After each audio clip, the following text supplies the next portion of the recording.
महाराज का hot issue 27वीं तरमीम पर इस्तीफ़ा, लेकिन 26वीं तरमीम पर इस्तीफ़े नहीं दिए गए जजेस की तरफ से। और क्या मसाइल हैं इसमें जिस पे जुडिशरी और वकला के एतराज़ात हैं।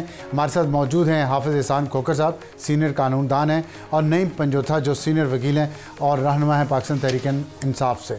मैं पहले पंजोथा साहब से ज़रा पूछ लूँ कि एतराज़ात क्या हैं जो दो जजेस ने इस्तीफ़ा दिया, मखदूम अली खान साहब ने भी इस्तीफ़ा दे दिया है। क्या वजूहत है कि 27वीं तरमीम आते इस्तीफ़ा दे दिया है, 26वें पे नहीं दिया था? बहुत शुक्रिया, बड़ी नवाज़िश है अफसार साहब, आपने मौका दिया। जो तब्दीली की गई है कि कोई जज अगर बात करेगा या कोई हक की आवाज़ बुलंद करेगा, उसे उठाकर ट्रांसफ़र करके किसी और अदालत में फेंक, ये लिखा हुआ उसमें कि हक की बात करेगा तो ट्रांसफ़र हो जाएगा? बिल्कुल जी। उसके पीछे अगर आप मुहरकात देखें तो जो एक लिखा हुआ है कि नहीं है, नहीं देखें आप लिखा हुआ है या नहीं, अगर आप को पसंद नहीं है, आपने ट्रांसफ़र करना है, अब आपके सामने मामला सारा आ जाएगा। मंसूर अली शाह साहब को क्यों उनका रास्ता रोका गया? हालांकि सीनियर जज वो थे, उनको चीफ जस्टिस ऑफ पाकिस्तान बनना था, उनको हटा के आपने यही साहब को, क्योंकि आपको सूट करते थे। उन पर इल्ज़ाम है कि वो एक सियासी जमात के वर्कर थे, इश्क में किसी के गिरफ्तार थे और अपनी मर्जी की हुकूमत चाहते थे। सर आप दिखाएं मुझे कि कोई उन्होंने अपनी मर्जी की हुकूमत के हवाले से नहीं, इल्ज़ाम तो देखें ना वो लगाते हैं जो इस वक्त जेली मैंडेट के जरिए इक़्तिदार में आए बैठे हैं। इनके पास इख्तियार ही नहीं था कि ये तरमीम कर सके, क्योंकि अवाम ने इनको मुंतखब नहीं किया था। और वो मामला अभी तक पेंडिंग है कि क्या ये इलेक्शन जीते हैं या नहीं जीते, लेकिन यहाँ तरमीमें की जा रही हैं झूठ के निज़ाम के तसलसल के लिए। अमीन झगड़ा सिर्फ एक ट्रांसफ़र का था? नहीं, देखें ट्रांसफ़र का मामला नहीं था सिर्फ। आप देख लें कि इस वक्त जो साख्त है सारी तब्दील कर दी गई है। आप देखें कि इख्तियार किसके पास चला गया? इख्तियार चला गया है हुकूमती नुमाइंदों के पास। हुकूमत के पास कैसे चला गया है कि जुडिशल कमीशन के अंदर तादाद किसकी ज़्यादा है? हुकूमत के लोगों की है। आप अगर देखें जजेस, वो कौन से जजेस हैं जिनकी तादाद है? अगर चीफ जस्टिस की बात की जाए तो क्या ऐसा हुकूमत ने नहीं लगाया? अगर उसके अलावा नहीं, आप देख लें चीफ जस्टिस साहब की इंटेग्रिटी पे कोई बात नहीं कर रहा। देखिए बात ये कर रहा है कि जिन्होंने ये सारा प्लान बनाया, जो लंदन प्लान के तहत ये सारी कार्रवाई की। अगर ये बात करेंगे तो लीडर ऑफ द अपोजिशन भी जो बनेगा वो हुकूमत ही लगाएगी ना? नहीं, देखें लीडर ऑफ ये मुनासिब दो मेंबरान है। अटॉर्नी जनरल कौन है? अटॉर्नी जनरल किसका नुमाइंदा है? लॉ मिनिस्टर कौन है? लॉ मिनिस्टर किन का नुमाइंदा है? उसके अलावा अगर आप देख लें सुप्रीम कोर्ट का जो वकील उन्होंने एक शामिल किया है, ठीक है, पाकिस्तान बार काउंसिल किसके पास है? इनके पास है। जो वो तो मुंतखब है, कोई भी आ सकता है। नहीं, देखिए कोई भी आ नहीं सकता। आप साख देखें, साख के सिर्फ दो अपोजिशन के मेंबरान है, उसके अलावा तमाम के तमाम मेंबरान जो हैं वो सारे के सारे इनके हमायती हैं। अब सुप्रीम कोर्ट में 16 से आपने 24 मेजॉरिटी इज अथॉरिटी। नहीं, देखें मेजॉरिटी कैसे बनाएगी? यह एक डील के जरिए बनाएगी है ना। जब आप अवाम ने आपको फैसले का इख्तियार नहीं दिया तो पहले ये डिसाइड करना है कि क्या फैसले का इख्तियार आपके पास है या नहीं। वहाँ इलेक्शन पटिशन पेंडिंग है, आप तरमीम पे तरमीम किए जा रहे हैं। अगर ऐसे मौके के ऊपर आकर अगर कोई बंदा एक सुप्रीम कोर्ट की अदालत में बैठा है और वो कहता है जी कि मैं इस्तीफा देता हूँ क्योंकि मैंने आइन से पासदारी का हलफ लिया था, मैंने इस ओहदे के लिए पासदारी का हलफ नहीं लिया था, तो वो उसका बिल्कुल उसने ठीक किया। बाकी तमाम ये बात मैं आपकी अप्रिशिएट करता हूँ, लेकिन अगर पीसीओ पे हल्फ लिया हो, अगर किसी डिक्टेटर की कैबिनेट के मेंबर रहे हों, तो फिर आपको ये कॉन्ट्रडिक्शन ही नजर आती? नहीं, बिल्कुल पीसीओ के तहत जिन्होंने हलफ लिया, आज आप देख लें कि वो इस हुकूमत का एसएम उस वक्त एहसन बून साहब थे, उन्होंने पीसीओ के तहत हलफ लिया और दीगर लोगों ने लिया। ये बात आप अगर गौर से या तहकीक के अंदर जाकर देखें तो ये सारी चीजें आपको नजर आएंगी। ठीक है। पाकिस्तान की तारीख क्या है, जरदारी साहब के बारे में क्या क्या बातें, उनके ऊपर कितने केसेस आए थे, मुकद्दस शख्सियत बन गए, क्योंकि टच ही नहीं कर सकता। जजेस ने 27वीं तरमीम के बाद इस्तिस्ना का मसला है, ट्रांसफर का मसला है, और ये कि मैंडेट सही नहीं था। बिल्कुल, आप देख लीजिएगा कि इस्लामाबाद हाई कोर्ट के जो 6 जजेस हैं, जिनमें से एक तो अब दूसरी तरफ चले गए, ये 5 जजेस को भी ट्रांसफर करेंगे।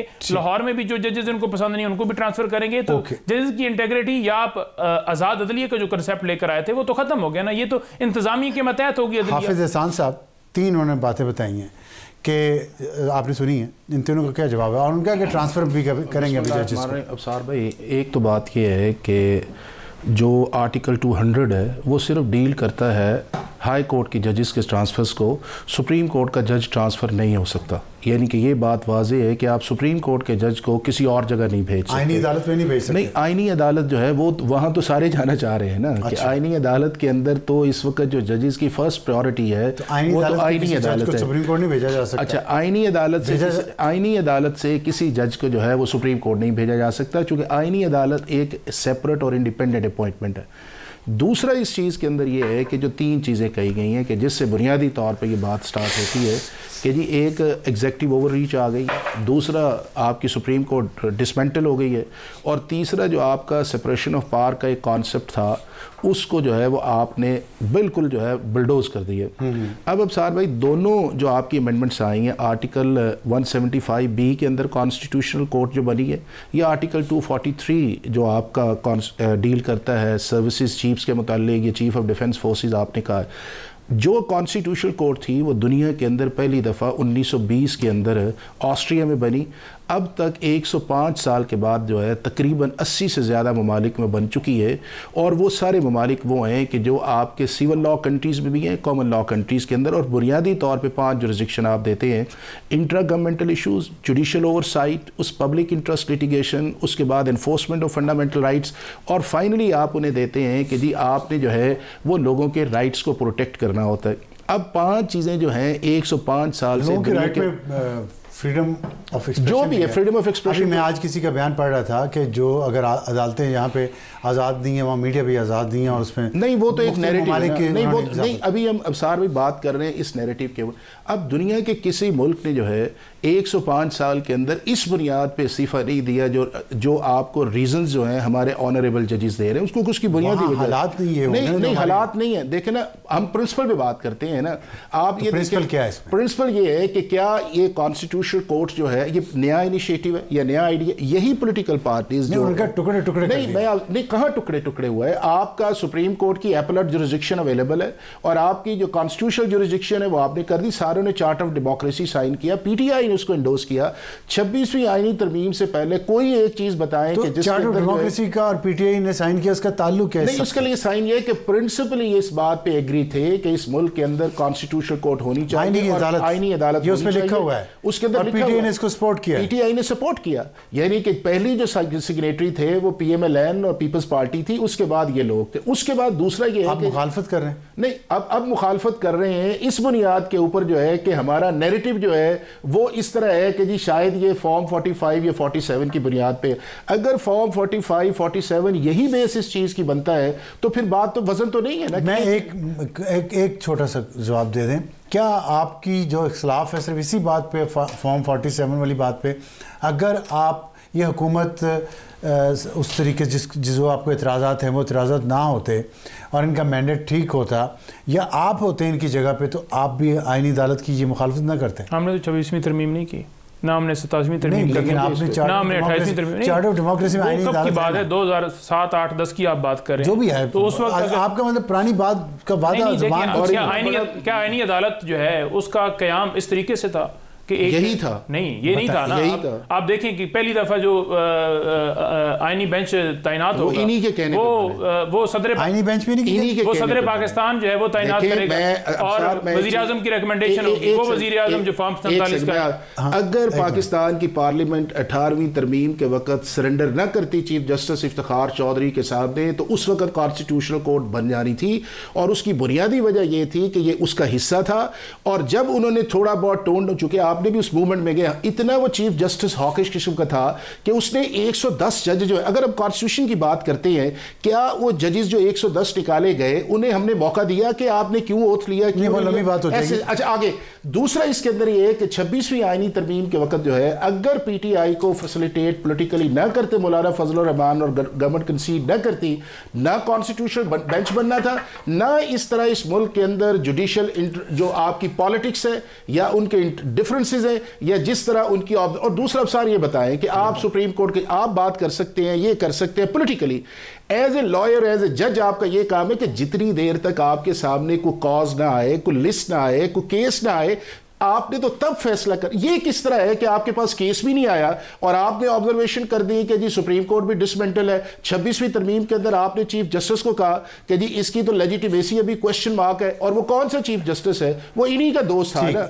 और इन्हीं के दोस्त को जिस तरह बाईपास करके रखा गया पेशावर हाई कोर्ट के अंदर, और जिस तरह 2009 के बाद हम सिर्फ जजेस नहीं लगाते थे, हमने इस मुल्क के चीफ जस्टिस से लगाए, जो बदयाल साहब अरेंजमेंट करके गए थे, वो 2032 तक का अरेंजमेंट था कि इस मुल्क में कौन कौन चीफ जस्टिस होगा, तो क्या वो चीज जो थी वो सीनियरिटी को बाईपास कर, लंबे प्लान नहीं बनाने चाहिए, अल्लाह की मर्जी। मैंने वही आपसे कहा ना कि अभी भी ये है कि जो जिस चीज अबसार साहब हुई है उसके प्रिंसिपल होने पे किसी को कोई इख्तलाफ नहीं है, सिर्फ इख्तलाफ इस चीज के अंदर है कि ये कर नहीं सकते, और अगर कर नहीं सकते तो फिर आप उससे रिट्रीव कर लेना उस चीज के। हाफिज साहब देखें, अगर हाफिज साहब फरमा देते ना कि 24 जो जजेस टोटल ओवरऑल अगर 16 से 24 की तादाद बढ़ाई गई है, तो वो जो 8 हैं वो किसके फेवरेट हैं, वो किसके हमारी बदकिस्मती है ना, ठीक है, उसकी बात करते हैं। फिर नहीं, लाइकिंग डिसलाइकिंग नहीं, अगर आप 16वें नंबर नहीं, उसका नहीं, 16वें नंबर पर जज अगर लाहौर हाई कोर्ट में हो और वो इस्लामाबाद हाई कोर्ट में आकर चीफ जस्टिस बन जाए,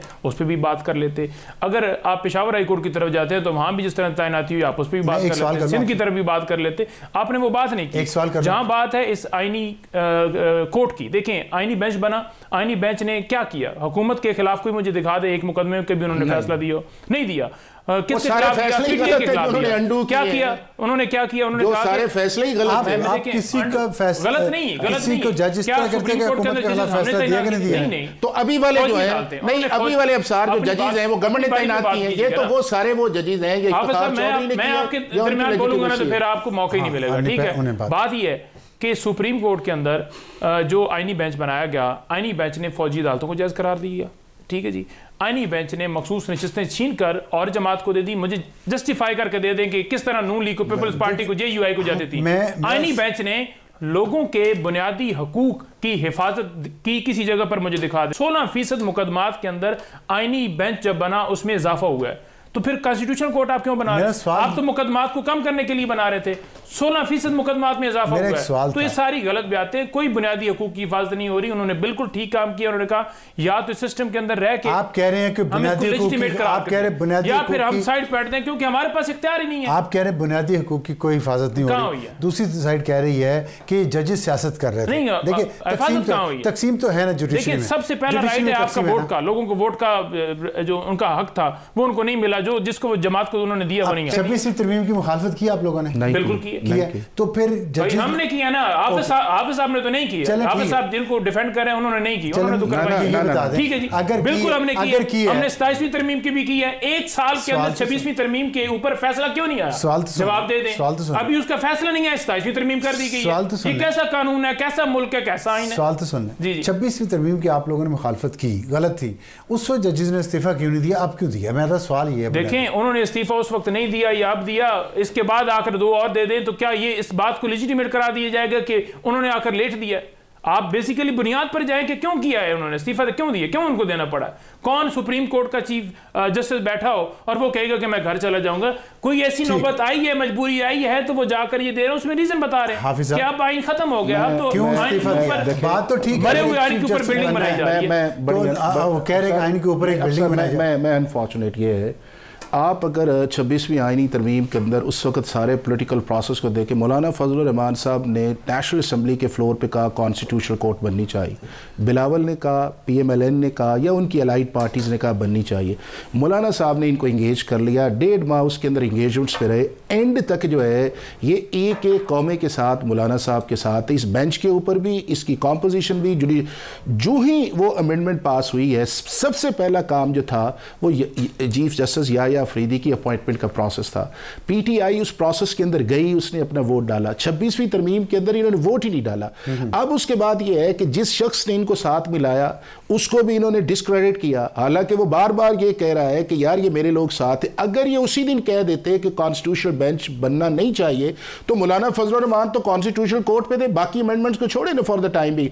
दूसरा उस चीज के अंदर ये है कि क्या जी सर, कॉन्स्टिट्यूशनल कोर्ट जो है उससे आपका कोई basic structure of the constitution खराब हुआ? बिल्कुल खराब नहीं हुआ।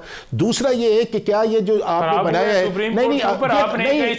नहीं मुझे ये बताएं, अगर हम इस बात पे हैं, ये फैसला टॉक शोज में करना है, अदालत में करना है, सारे आईनी अदालत के ना कोई नहीं है जो आपने सिर्फ रीएलोकेशन ऑफ जुरिस्डिक्शन करनी है और वो रीएलोकेशन ऑफ जुरिस्डिक्शन।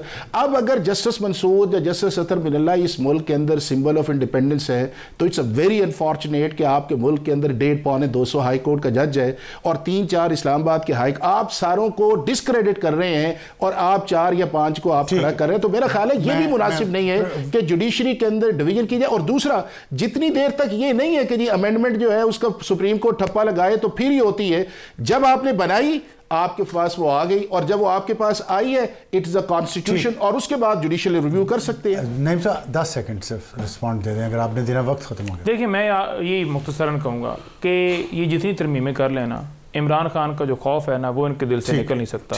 अंधेरी रात है, इंशाल्लाह ताला ये ढलेगी और उसके बाद सूरज जो है तलू होगा, रोशनी होगी और फिर इनको हम कहेंगे कि आप मुस्कुराइए, जैसे आप मुस्कुरा रहे हैं ना तो हम कहेंगे कि हाफिज साहब मुस्कुराइए। इसी तरह जो article 243 chief of defence forces 59 से लेके 67 मुल्क के अंदर और यही मैकेनिज्म, तो कोई नई चीज पाकिस्तान की पार्लियामेंट ने नहीं की जिससे आप ये कहें कि सिविलियन मिलिट्री सुप्रीमेसी या आपकी कॉन्स्टिट्यूशन। बहुत शुक्रिया हाफिज साहब, नईम साहब, और हाफिज साहब तो मुस्कुराते ही हैं।